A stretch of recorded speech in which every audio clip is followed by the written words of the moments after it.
Hi, Mindy. Hi, how are you? I'm good. How's it going? Good. Excited to be back today to talk about important and difficult conversations. Absolutely. I know this topic in particular is one that is near and dear to both of us. Yeah, yeah, yeah. So, last week we talked about sort of why difficult conversations are important. And today we're going to talk about how to have them or some tips on how to have them. I mean, I know because this topic is so important to both of us, we could spend days Yeah, talking about just this topic. yeah, yeah. So we've tried to cut it down for you all, and we're going to each give a couple of tips for, starting, managing, and then, of course, what to do afterwards when you have difficult conversations. We will be primarily talking about this through the lens of at work and in your professional life, but these tips apply to any type of difficult conversation, personal or professional. Yeah. And the one thing I want to share with everyone, sort of what you noted, Lindsay, is, we teach these classes and sometimes they're 2 hours, sometimes they're 4 hours. I've taught a series before on managing conflict and having hard conversations. So we're going to only have a few minutes with you to talk, but recognize one of the most powerful things you can do is to just practice, meaning Yeah. have the hard conversations. And so, Yep. that would be sort of the overarching big tip, is that you only get better at this the more you have them. And so that's sort of the call to action, is we'll give you the tips, but also know that the more you have these and the more you sort of have your own authentic approach to them, the more successful you'll be. Yeah, 100% agree. So we're going to start with talking about how do you start these conversations? What are some top tips as you're thinking about, like, I don't even know where to begin. This is scary. I don't want to do this. I'd rather just avoid, which many of us find ourselves in. Mindy, why don't you go ahead and start with your tips on how to start these conversations? Yeah. So the biggest thing I'll say is don't go into these conversations just sort of off the cuff. I think it's important to have a plan. And the plan doesn't need to take you days or weeks to formulate, because sometimes we have to have these conversations really quickly. Things pop up, but give yourself at least a couple minutes, if not, a couple hours to sit down. And it's okay to take notes. So I think a lot of people think you've got to go into a tough conversation and know everything and just off the cuff and in an oratory style. You can have notes. In fact, when I'm going to have a tough conversation, even though this is what I do for a living, is have tough conversations, I still have bullets of the things that I want to accomplish, things to keep in mind, little notes to myself, order of importance.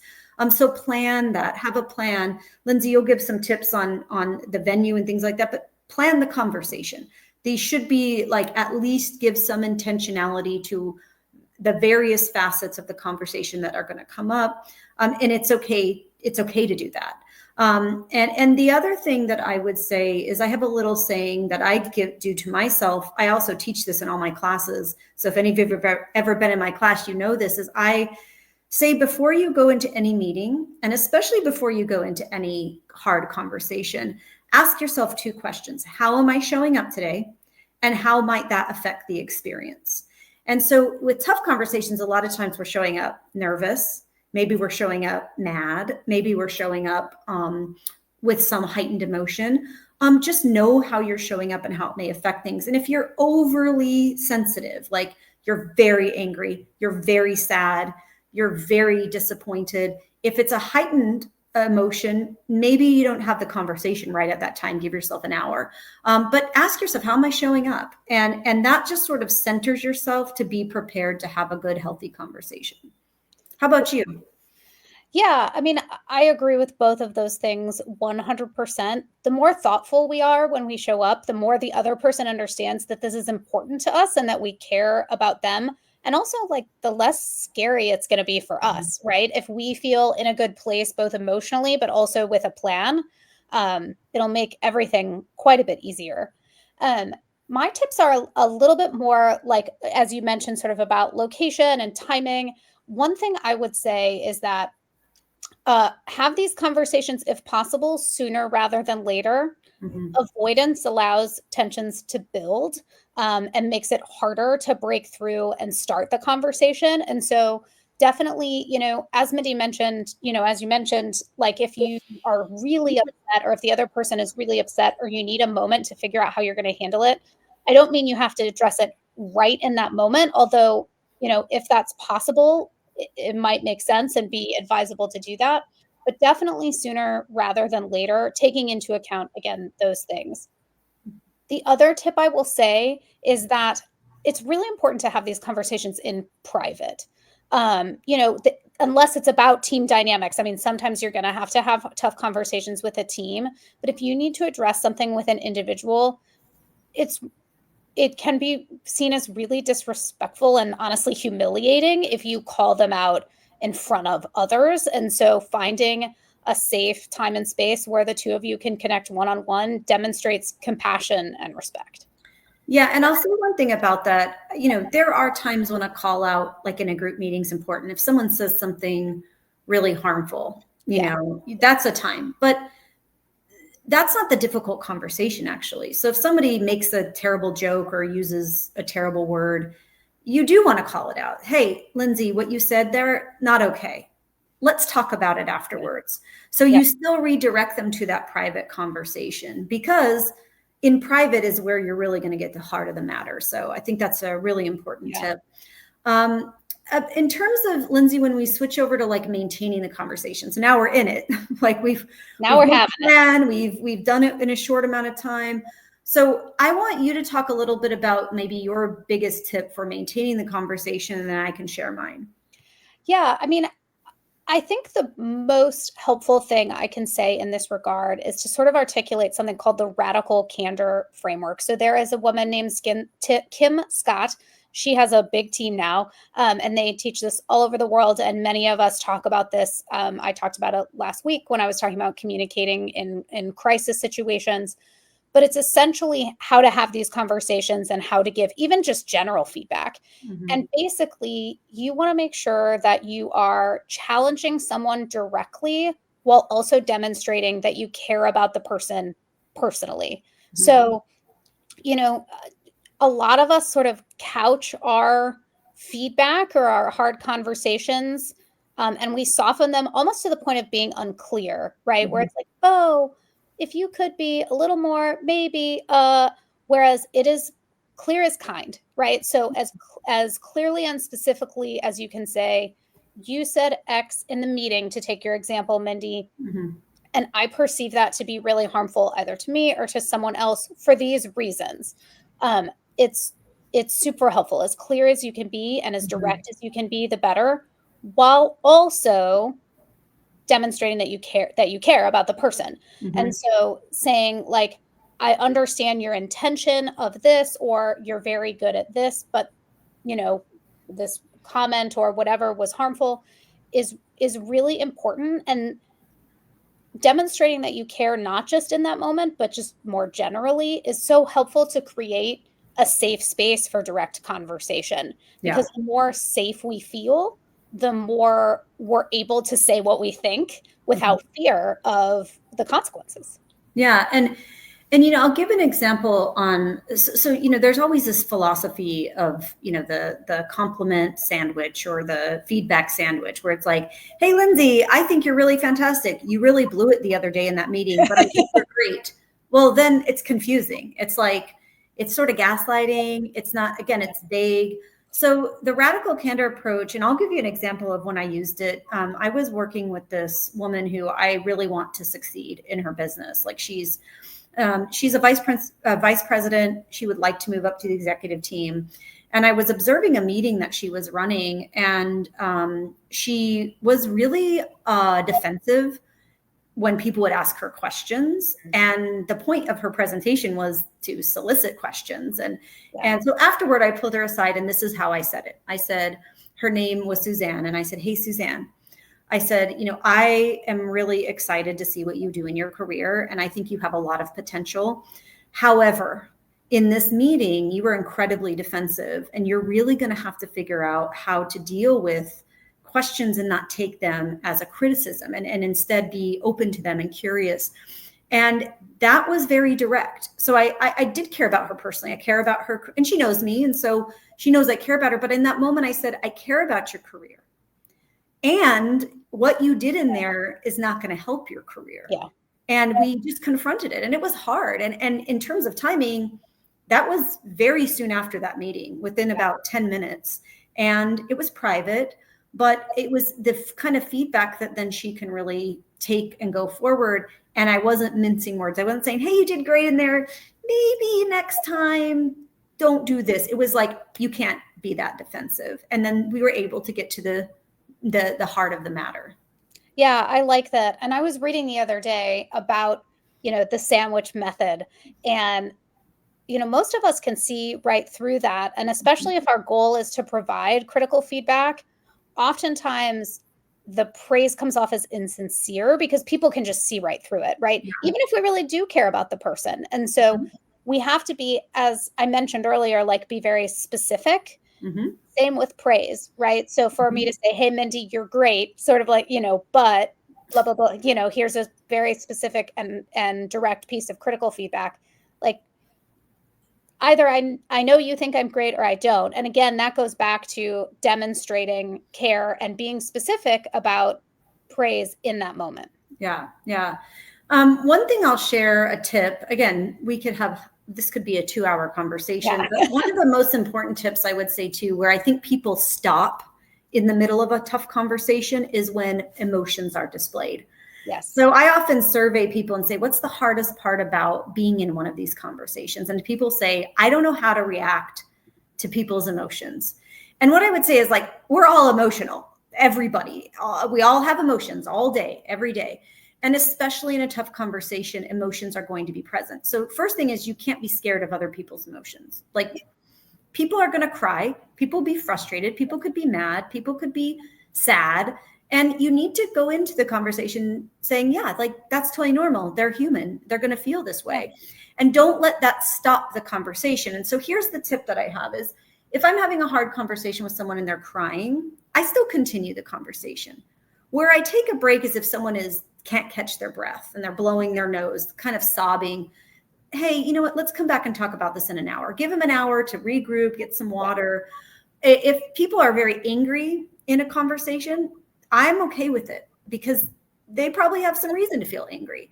If they get really angry, like swearing or throwing their hands down on the table, give them a break. Take a couple of hours, but don't let people unconsciously usually manipulate you into stopping the conversation, or don't feel like you're so ill-equipped to deal with other people's emotions. You have to, especially as a leader. If you're leading a team, you're leading human beings. Like, we're all emotional at all times. That's what drives us. And so when you go into these conversations, don't get derailed with anger, sadness, fear.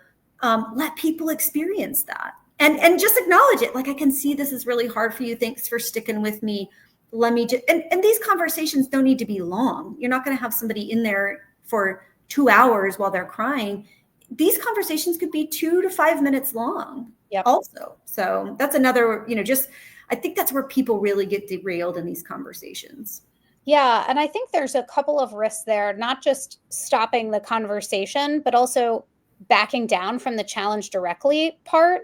Right. And instead of backing down from challenging directly, we need to dial up the care personally, which is similar to what you're saying, Mindy, where, someone could start crying and you say, oh, well, it's really not that big of a deal. Yeah, never mind. Don't worry about it. Right. Like, kind of never mind. And so then the person leaves, your officer leaves the conversation and is like, well, was it a big deal or wasn't it? I'm confused. Right. And we haven't been clear.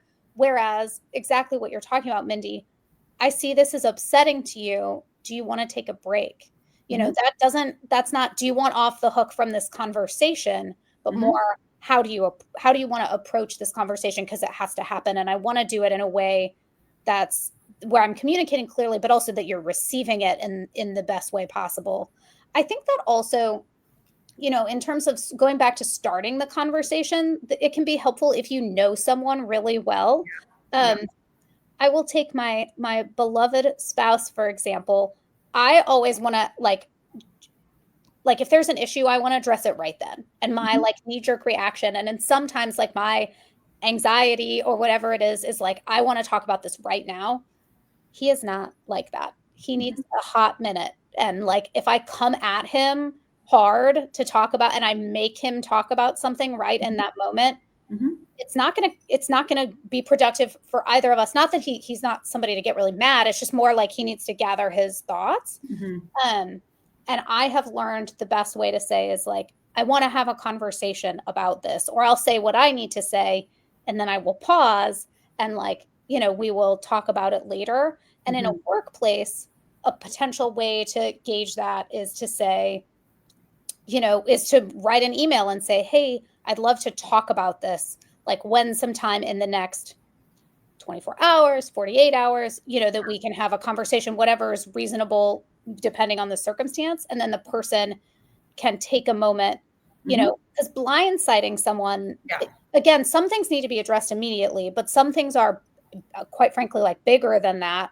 And it's good to give the person a flag so that they can be mentally prepared for the conversation they're about to walk into.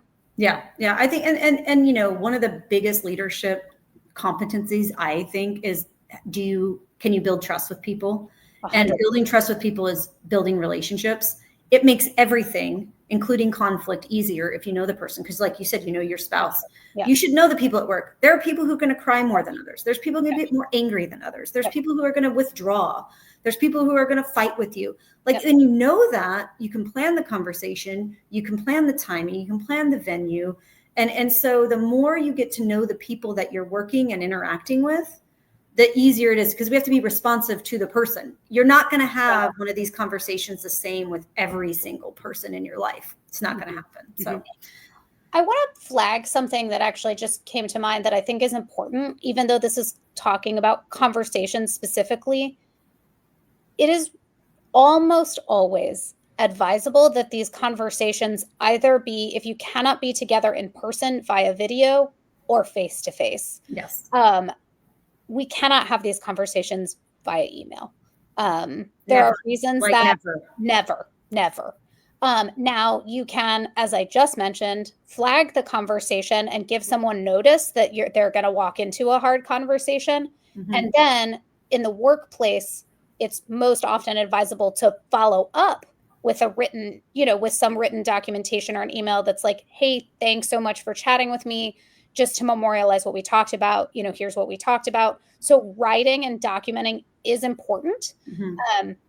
But there's a reason that emojis exist, because so much is lost in written communication, email, text. Like we do not want to have these conversations in written form. Yeah, please don't do it. Don't do it. So Lindsay, what do you do sort of in the aftermath? What are your couple tips? So you've had the conversation, you leave. What are a couple tips you have around sort of the aftermath after the conversation's over? Yeah, so I think my top two, because I know we're trying to stay brief, is one, check in with the person. It's really important not to have these conversations and then pretend like they never happened. Yes. Many of us take time to process and we still have feelings, right? I mean, sometimes we can walk away and it's fine, but oftentimes, like if it's important enough, we're still simmering and processing, potentially having positive and negative feelings. It's important in the days and weeks and months afterwards to say, hey, I just want to get a pulse check. Like, how are you feeling about this? Or, hey, let's go grab coffee, or spend our break together so that we can just connect. It's really important to check in.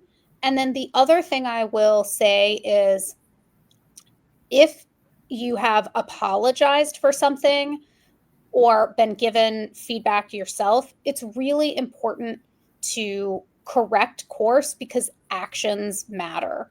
Mhm. And actually, in sort of the list of research of like what makes a good apology and what people are looking for, the number one thing is that you act on it, right? We can say many things and human connection is good, but like the number one thing that builds trust, Mindy, like what you're talking about, is that we do what we're saying we're going to do and that we change course when we've hurt someone. Yeah. And I'll just add two other quick things that I do personally after hard conversations. I have a lot of hard conversations. It's what I get paid to do a lot of times. I actually give people little gifts I call them small acts of kindness. Like, maybe I'll send them something in the mail. Maybe I will drop off a cup of coffee. I buy these little crocheted like fruits and vegetables that say like, you got this. And what I say to them is like, hey, I know that was a tough conversation. Like, thanks for, show them some gratitude. Like, thanks for hanging in there. And just want to let you know, I appreciate you. So you can reconnect after a conflict, reconnect with little things and make them authentic for you, right? Not everyone's going to want to bring a crocheted fruit. That's with me, right? Or like, I'll just write a little postcard. But I think you have to reconnect with the person on a human level so that, they see you, you see them. And I think we need to appreciate when people have hung in there and went through a hard conversation, because so many people run away from it. So that's just a quick tip, find something that feels good to you, but the reconnection after this is really, really important. I 100% agree. How you behave in the aftermath is just as important as how you manage the conversation during it. Yeah. Yeah. Well, thanks everyone for being with us, hearing some of these tips. My sort of call to action is, if you have not had a conversation that you need to have, go out there and do it. That's our challenge to you. Yes. In the next, let's say by Monday, few days, go out there, go have a hard conversation. And you now have a little bit of plan and tips and tools. And, thank you for being with us for our podcast, and we'll see you back here next week. Yep. See y'all next week. Have a good one. Bye.